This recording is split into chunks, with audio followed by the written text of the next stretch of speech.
I think we're up.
To about 21%. 185 of the 326 calls were in the Shotspotter area. That amounts to about 57%. During that same time period, Shotspotter activated 105 times, with 35 of them being confirmed incidents, or about 34%. 105 of the 185 calls were about 57% were in the coverage area, and 105 out of the 326 calls in the city, that amounts to about 32%. The ShotSpotter coverage area, just for point of reference, is about 1.1 square miles and of 6.4 square miles. So that's about 17% of the city. So 8 of the 18 victims were in the coverage area, or 44% of the victims. So you get 17% of the city is responsible for 44% of the shooting victims, or conversely, the rest of the city, about 83%, responsible for only 56% of the shooting victims. When it comes to response times, our analysis indicates that on average, a ShotSpotter activation equates to police arriving on scene 51 seconds faster. Just for point of reference, when it comes to 51 seconds is an eternity, especially in the context of somebody suffering from a deep penetrating wound, when every fraction of a second could mean, the difference between life and death. In my 28 years in this business, I can't tell you how many times I've heard an ER doctor tell me that I or we, had gotten the victim there even a second later, that they probably wouldn't have survived. So as it pertains to ShotSpotter, our analysis shows that it's a valuable tool. It's that ever vigilant listening ear that helps us respond to crucial situations quickly and more efficiently. And it would make more sense to cover the rest of the city with ShotSpotter, in my opinion, than it would to discontinue for its use for some improbable scenarios. You want me to stop there, or you want me to go over the BRIC and the COPLINK part as well? Thank you, Commissioner. Yeah, if you could review the BRIC and COPLINK as well. The key points with the BRIC are that the Omega dashboard is separate and distinct. It's a product supplied by the BRIC. No confidential information is inputted. The information and policies are in compliance with Boston's Trust Act, and as it pertains to COPLINK,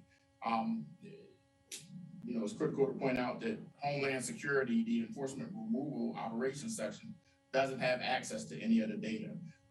And also no intelligence information is stored.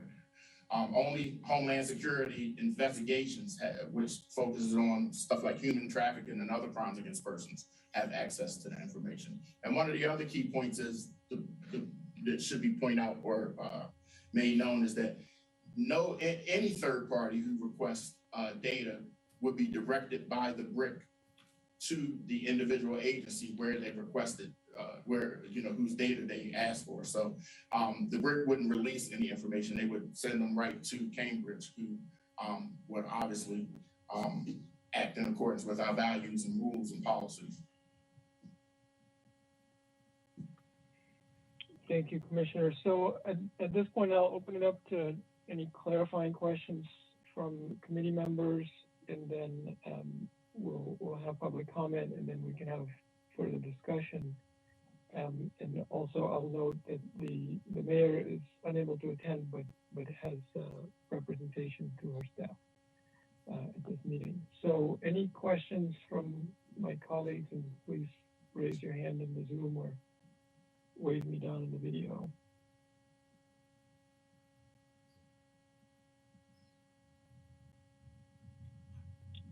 Okay, so I'm not seeing any, so I'll, Councilor McGovern. Sorry. Thank you, through you, Mr. Chair. So, Commissioner, in terms of the ShotSpotter, I know one of the things that has come up before, and I know we've talked about this before, but maybe you can mention it again, is just the what it actually picks up and what it doesn't pick up. I know some folks have, and if you covered this, I sorry, I stepped away for like 4 seconds and then to get my door, and so maybe you covered it, but I know there were concerns that people had raised before about it picking up conversations, and it's picking up, other things that could be intrusive to people's privacy. So, what does it get? What does it pick up and what does it not pick up? So I'm glad the ACLU is here because they could chime in on this as well. But so here's the thing that it's a proprietary algorithm that they use that picks up and reports gunshot activity. In the past, it has also, after it's been initiated because of a gunshot, picked up conversations related to that incident, to screams, yells, and to me, the test there is to ask yourself, is it unreasonable for it to pick up other sounds while it's also picking up gunshots? And to me, the answer to that question is a clear no. There's a compelling societal and governmental interest in having that ever vigilant reporting ear for gunshots because, while that's not the case in Cambridge as much, some neighborhoods have become numb to the sounds of gunshots and won't even pick up their phones to report gunfire. Could it pick up conversation? Has Shotspotter microphones picked up conversations or yelling or screaming in conjunction with gunfire or other sounds in conjunction with gunfire? Yes. Is it unreasonable that it would do that? No.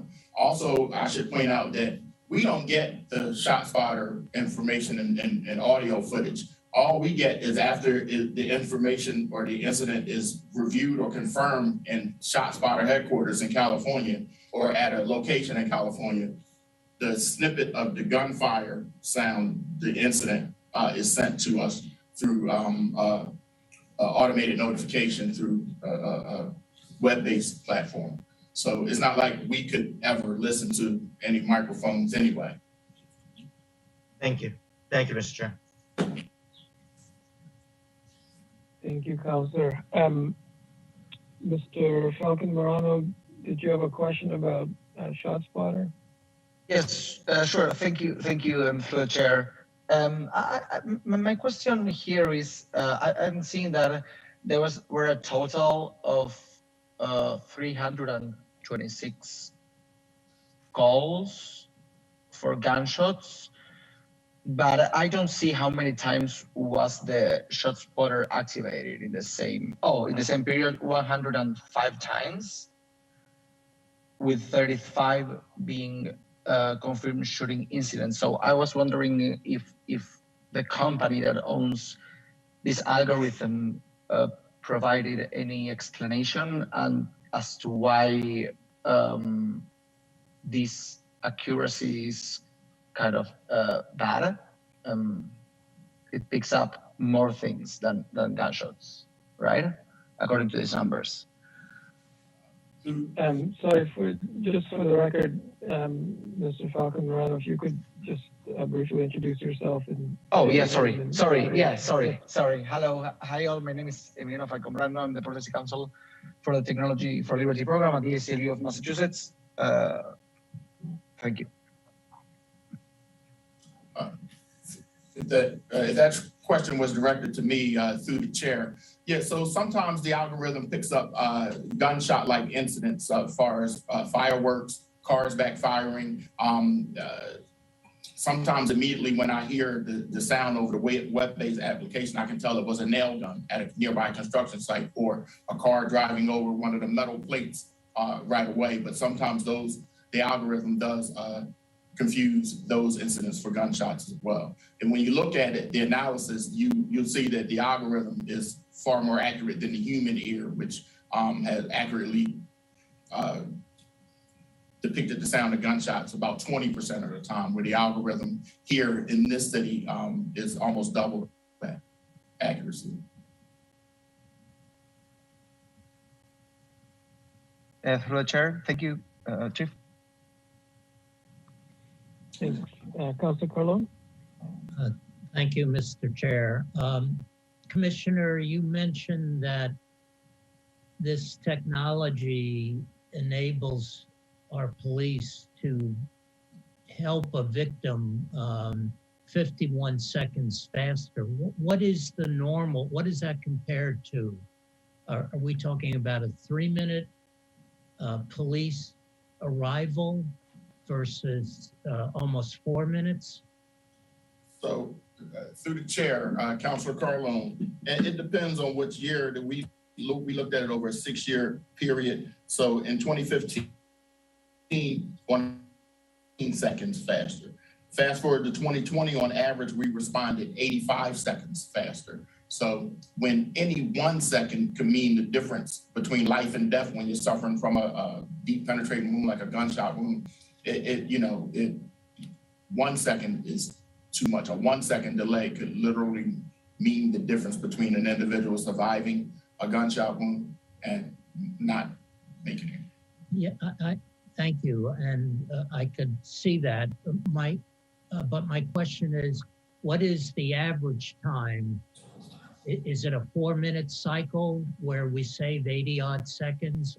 I have no sense of, I know we're fast because I've experienced fast police action one time, but what is a normal one for ShotSpotter incidents? Through the chair, Councilor, I'm not sure if I understand your question. If you're asking me what our average response time is, it's varied from as quick as 137 seconds to as long as 200 seconds, 205 seconds. Okay, thank you. That's helpful. Thank you. Thank you, Mr. Chair. Thank you, Councilor. Thank you, Councilor. So if I can follow up on that, are we measuring response time for the police to get there or for the ambulance to get there? Because if we're talking about providing medical care, then there's a difference between those two as well, right? Through you, Chair, and to you, yeah, we're talking about police response, but most of the time the police response is going to be faster than any other response. So do you have the ability through the police response to begin treating the victim? We do. We apply tourniquets. We begin life-saving measures like CPR. You know, we had a shooting incident a couple of years ago at one of our festivals, and if not for the grace of God, then an officer was standing then and there. And so, like I can't reiterate or stress enough how that every second literally, you know, can be, you know, our response time is typically the fastest between all of the public safety apparatus. Thank you. So, I mean, in some ways, I want to agree with you that why aren't we deploying the citywide? I mean, if I look at victory citywide versus 3 in ShotSpotter, 2017, 7 citywide, 0 in ShotSpotter. 2018 is an outlier where it's 5. That does argue if this is truly a life-saving technology, then why single out the port and not have it? Speculate as to why it initially was only put in the area where it was, and that's because of the need as opposed to citywide. I believe that, you know, a few things factor into that, like the zeitgeist, whether there's a particular widespread attitude, acceptance of it across the city. I believe that it should be deployed across the entire city. So let's hear from them.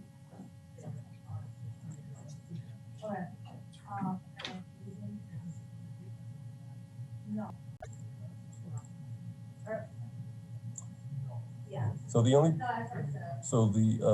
we have 3 people signed up. The only person that is signed up we have James Williamson is not currently in the Zoom, so we cannot go to him. Emiliano Falcon is a panelist, and the 3rd person is Saul Tenenbaum, who is in the Zoom.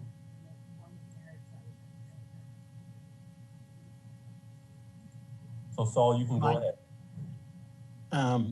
Hi, Commissioner Bard, Chair Zondervan, members of the committee. I'd like to actually offer comments on 2 surveillance systems, Focus Deterrence and again, ShotSpotter. Focus Deterrence, according to the CPD report, uses an algorithm to detect people, quote, who have recently caused or been the subject of the greatest social harm and could currently benefit from social services and a case manager. CPD goes on to say that this is, quote, a strategy that aims to deter specific criminal behavior through fear of specific sanctions. CPD claims that this isn't predictive policing, but deterrence is literally about the future and preventing acts that might otherwise occur. It's the use of the algorithm that should raise a warning flag. The council should, at the very least, insist that the algorithm be independently audited for bias. And it's through these sort of small cracks that bias can creep into even the best intentions of organizations. And now, as is my tradition, I'm going to talk about Shotspotter and how useless it is. I respect Commissioner Bard's comment that every minute, every second matters. But you can be sure if it actually did matter in any circumstance, they would be talking about how Shotspotter saved a life or solved a crime. CPD never says that to their credit because it hasn't. Before you even begin to talk about expanding Shotspotter citywide, keep in mind that Shotspotter is intended for communities with large volumes of gun violence and large volumes of gunshots.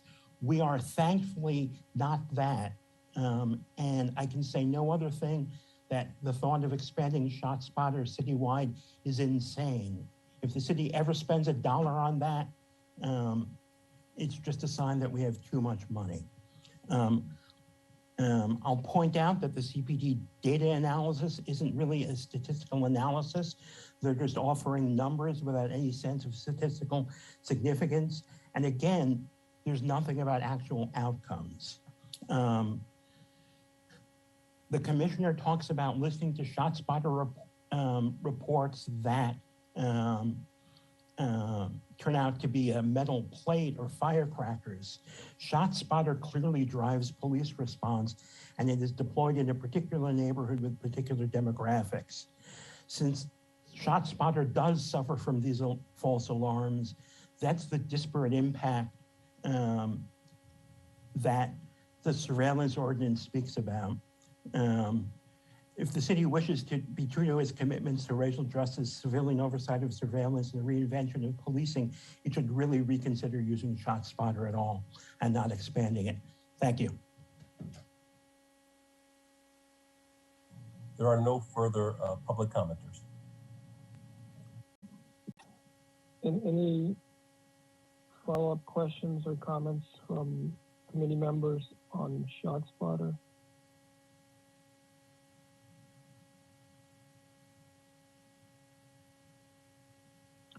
So I'm not seeing anyone raise their hand. I'll ask the commissioner about what we just heard in public comment in terms of outcomes and saving lives. Through the chair and to the chair. So anytime that we go to a gunshot victim and begin life-saving, activity, I don't know how else to prove it than that. But it gets us there faster, and we're able to begin life-saving efforts faster, and we're able to, in some instances, scoop that individual and get them to the hospital or stabilize them until more qualified medical individuals arrive on scene. Thank you. And what about the concern about disparate impacts? That, I mean, you said the human ear is maybe 20% accurate, Shotspotters maybe double that, so that still. Through the chair and to the chair. I understand the argument that was made, but I don't know that that's necessarily the case here in the city. Oftentimes, the incidents that are false positives, if it's firecrackers, you'll have an officer who is already present in the area say, I heard and see firecrackers, and the false positives don't garner any additional response.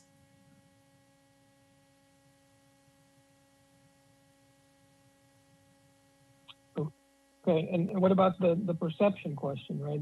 If we are only deploying, and I understand that, this was a historically Black neighborhood, and if we maintain that going forward, then we are creating a perception that that's the high crime area of the city. That's where all the gunshots are happening, which itself perpetuates that situation. So what are we to make of that reality as policymakers trying to decide, how to regulate this technology? Counselor, I've through you and to you, I've already stated that I believe that the most appropriate, but I have to be lucky enough to be in a Shotspotter coverage area to get the fastest possible response that I could get. So I would like to think that if I was unlucky enough to be shot anywhere in the city, that help would be on its way as fast as humanly possible, and that if technology existed to increase the response time, that it would be employed where I was unlucky at.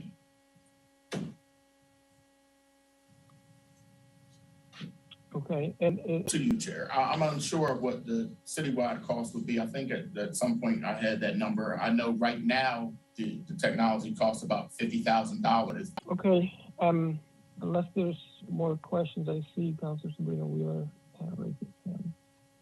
Thank you, Mr. Chair. Not, I think you said at this meeting, but it was a previous meeting, if I'm remembering correctly, and we were sort of talking about the same question about Shotspotter in one neighborhood versus citywide. And I think you had said at that point that one of the reasons this wasn't deployed citywide was that other neighborhoods might not want it in their neighborhood. And apologize if I'm mischaracterizing that. But I was just interested if we did have any data on folks in the port wanting the system there and folks in other neighborhoods not wanting it, or if it was a little more anecdotal. If there was any sort of survey, I would be interested and helpful, I think, for the council to see something like that. Through the chair and to you, Councilor. Yeah, I think what you just said was much more anecdotal for the technology. I don't know why, other than the need was most prevalent there. That's where the most the gunshot incidents of gunfire are. Okay, thank you. That's helpful. I yield back. Councilor McGovern? Thanks. Just sort of on that track a little bit. I mean, have we spoken to, what has been the input from folks in the community about this? I mean, I could just say anecdotally, I have, I've been talking with folks in Newtown Court and Washington Elms, and I've had 5 or 6 families say to me, can you help get me moved to another CHA building, because stigmatized, we don't want to, infringe on people's privacy. But in some of my conversations with folks who live in that area, thinks about this. If we're concerned about putting it in another neighborhood because they may not want it, we should probably talk to this community that has it and see if they want it or don't want it. And I just know, I've just recently in the last few weeks, I've had just a lot of people say to me that they're scared. And so are we talking to these folks? Do we know what they want? Do we know what they think? Through the chair and to you, Councilor. Obviously we haven't done any study that would rise to a statistical study. Anecdotally, I can tell you that the most people who I encounter want increased technological measures in the city, increased cameras, Shotspotter. They welcome it. They want increased presence. The voices who tend to be the loudest tend to be the technology or bar the city from using technology. So the voice who I hear, they tend to, quietly tell you, I don't know what they're talking about. I want more of technology X, but well, it might be through you. Sorry, through you, Mr. Chair. I mean, that may be something we want to, think about. I mean, if people feel like, look, this is intrusive to our lives, we should hear that and take that into consideration. If people feel like it's actually helpful and it makes them feel safer, we should take that into consideration too. But, we shouldn't make any of these decisions in a vacuum. So thank you, Mr. Chair. Thank you, Councilor. Mr. Falcon Morano? Yes, thank you. I just wanted to make a question through the chair. So in the surveillance reports, you mentioned that the evidence that it's derived from this technology is being used in criminal prosecutions. How is that? How does that discovery, that disclosure happens? Like if the algorithm is proprietary, what is it that you disclose? Like there's like a timestamp or something? So through the chair and to Mr. Falcon Emiliano, I'm sorry, I don't remember your last name, but I've neglected of the mass rules of criminal procedure. Whatever we have in our possession at the time of prosecution would be considered mandatory discovery that was recorded. Additionally, a lot of these get handled by discovery motions. Oftentimes, a defense attorney may file a motion for specific defense counsel. And at that point, it's up to the individual judge to decide the motion as to what might be turned over. That's not immediately within a case basis. The judge is going to order what other information needs to be turned over.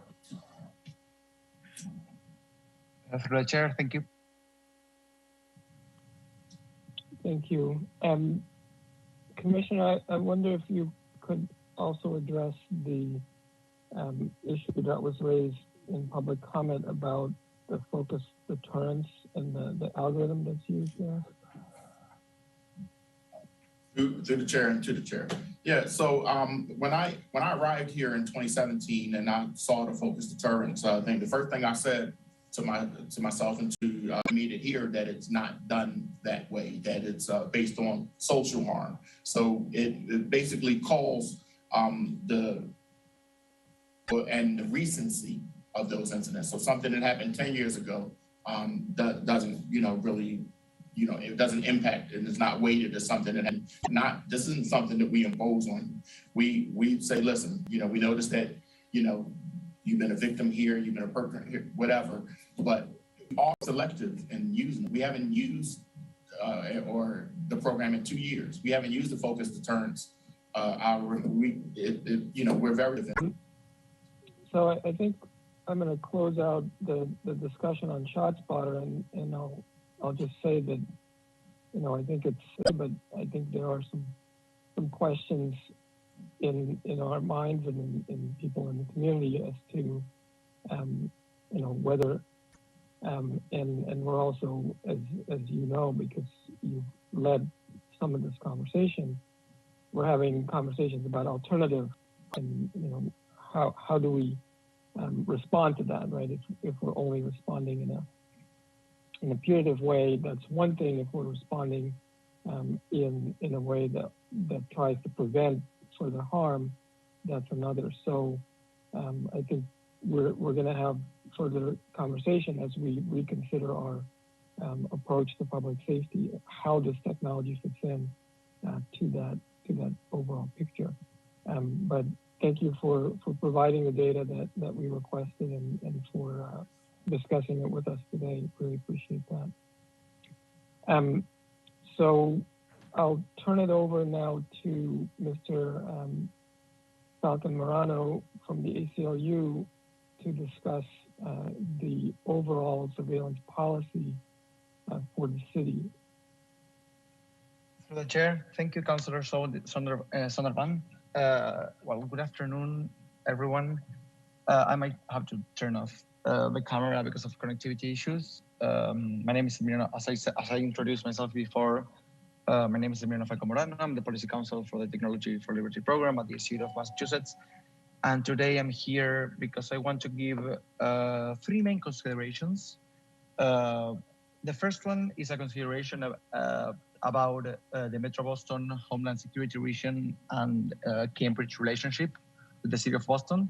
The second one, I have a couple of considerations about the BRIC, the Boston Regional Intelligence Center.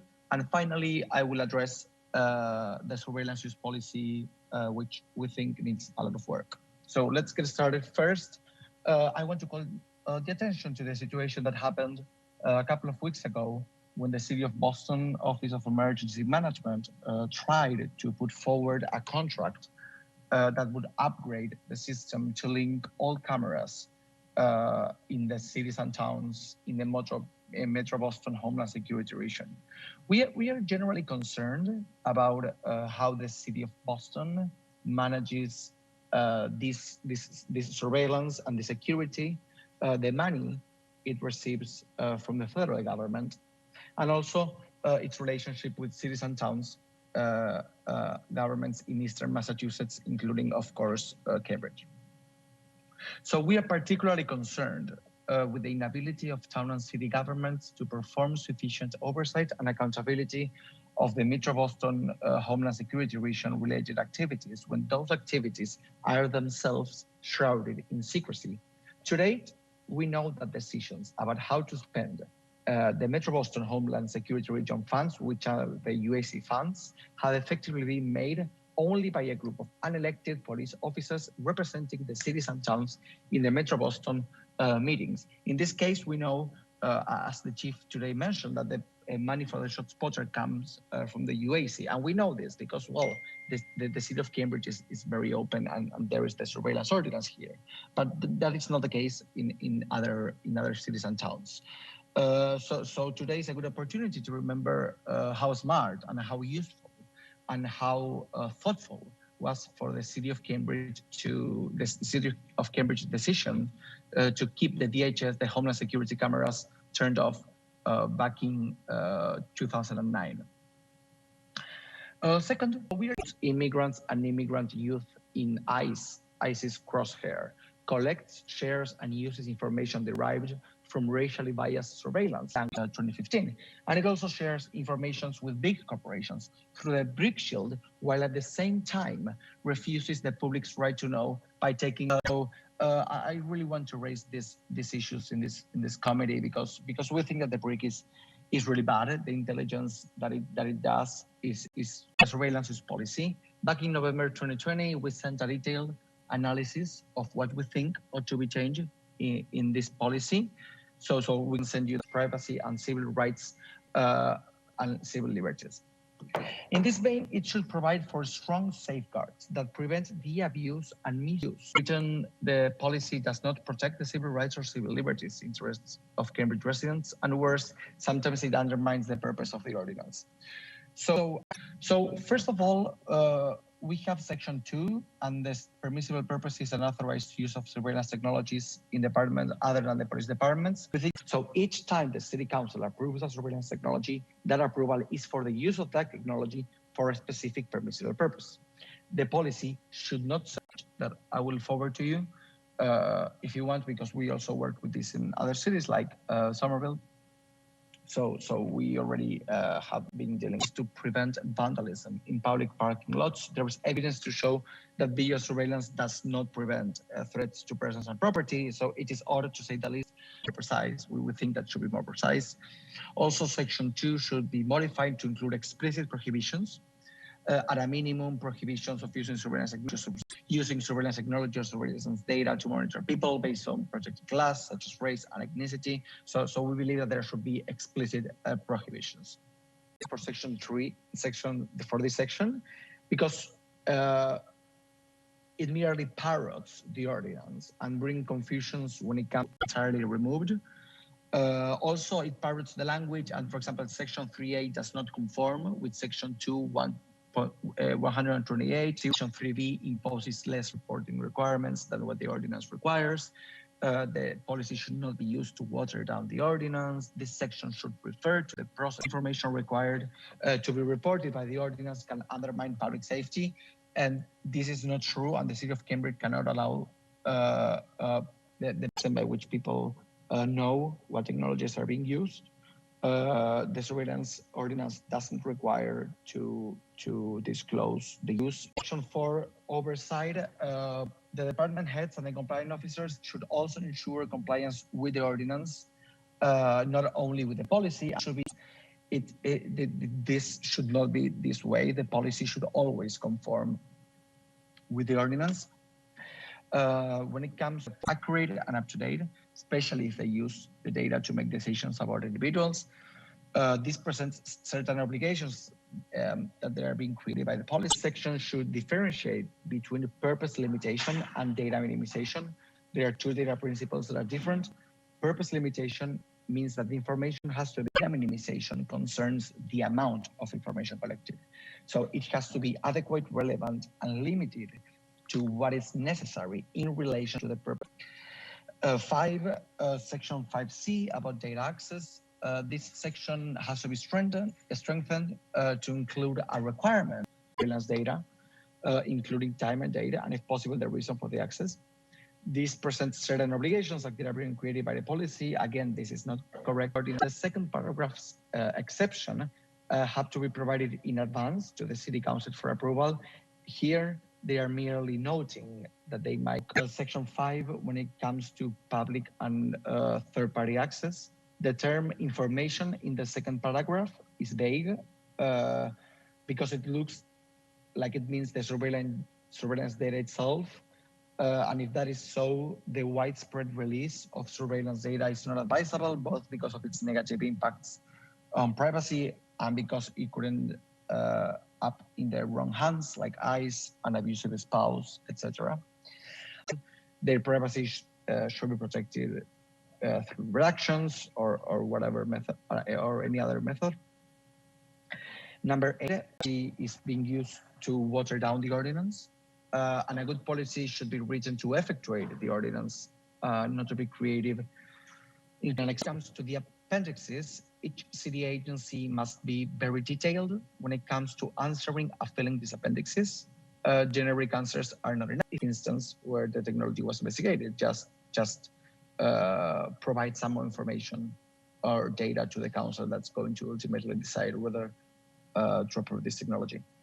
We believe that there is a mistake in Appendix D because the technology-specific surveillance use policy has to be used for any technology not approved by the City Council and that require practices not covered by the surveillance use policy. So we believe there might be a little that, and the use of that technology is not covered by the original surveillance use policy, then they, at that point, they will have to also. So please don't hesitate to contact us if you want to have a meeting or something to talk about this, and I will send you the analysis after the meeting. Thank you very much. Thank you, Mr. Mariano, Falcon Morano, and what you just shared with us is the same analysis from November 2020. Is that correct? Yeah, I sent this in November 2020. Should I send it again, or do you want to forward that? Yeah, I mean, no harm sending it again. Okay, I will send it. Yeah, I will send it again. Yes, I will send it again. Thank you, Councillor. Great. Thank you. Yeah, thank you. I did forward it to the clerk as well from November. Writing the original surveillance ordinance, that we worked really closely with the ACLU on writing that. It was a lot of people around the table. So are these concerns in writing it? And now we're hearing a list of concerns. So I'm just trying to figure out. Right. So just for clarification, what Mr. Falcon Morano just delivered was some critiques of the surveillance use policy that we're talking about, the surveillance use policy that's required by the ordinance to be provided to the council. And as mentioned, I don't think we formally adopted it. We placed it on file, which is what we normally tend to do with these documents. But we haven't really ever, because it's coming to us suddenly, but actually this conversation has been trying to be had for over a year and a half, but it has been in terms of updating the surveillance use policy based on these critiques. Through you, Mr. Chair, I mean, one you could hear all the different sides and all the different concerns, and then we came forward with, at that point, an ordinance that,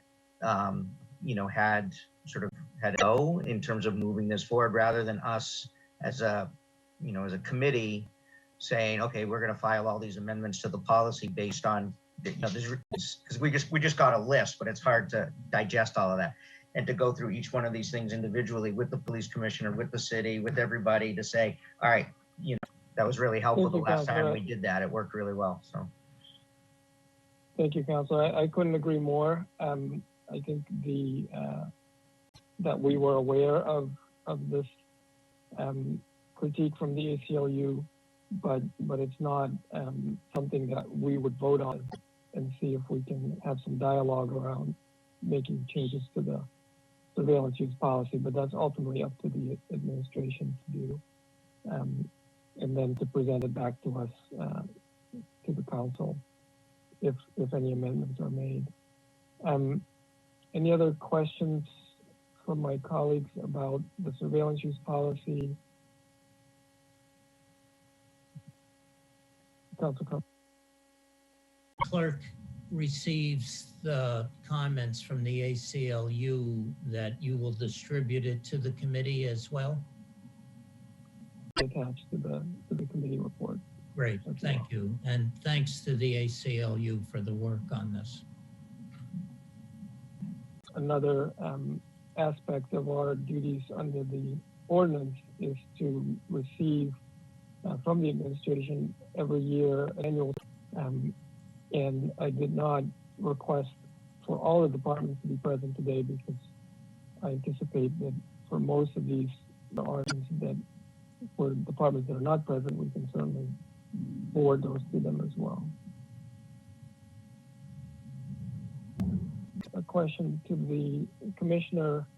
We did hear some concerns from the ACLU about surveillance cameras in use by the city of Cambridge. Could you address or confirm that?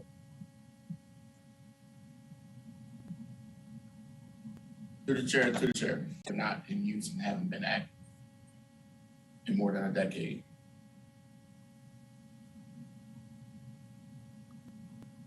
Great, thank you.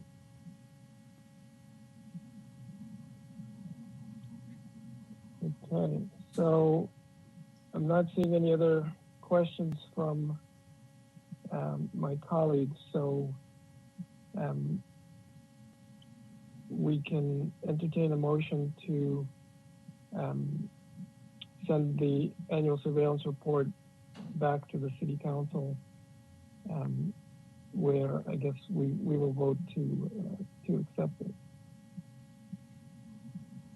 So moved. Thank you, Mr. Clerk. On that motion, Councilor Carlone. Yes. Yes. Vice Mayor Mallon. Yes. Yes. Councilor McGovern. Yes. Yes. Councilor Sabrina Wheeler. Yes. Yes. Councilor Zondervan. Yes. Motion passes 5 in favor, 0 against. Thank you, Mr. Omega Dashboard.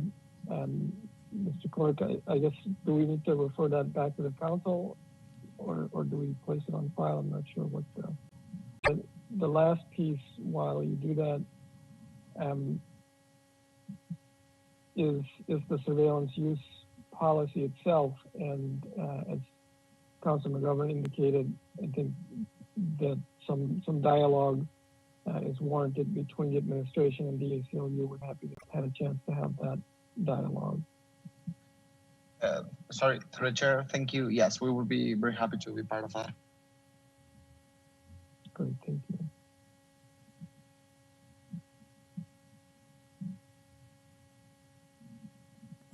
Councilor Zondervan.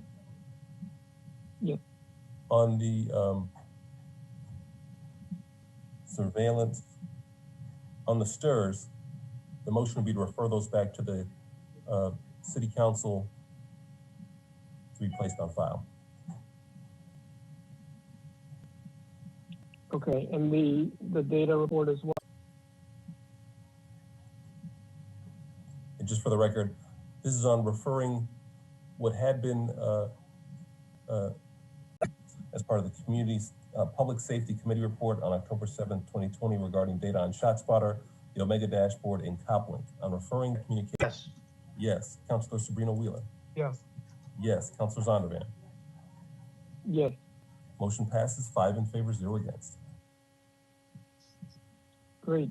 So unless there's anything else that anyone wants to discuss, I will entertain a motion to adjourn, and thank you to the commissioner and Mr. Falcon Morano and everyone for participating in this discussion.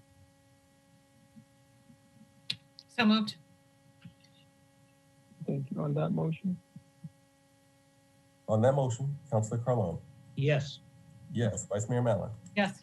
Yes. Great. Thanks, everyone. Thank you.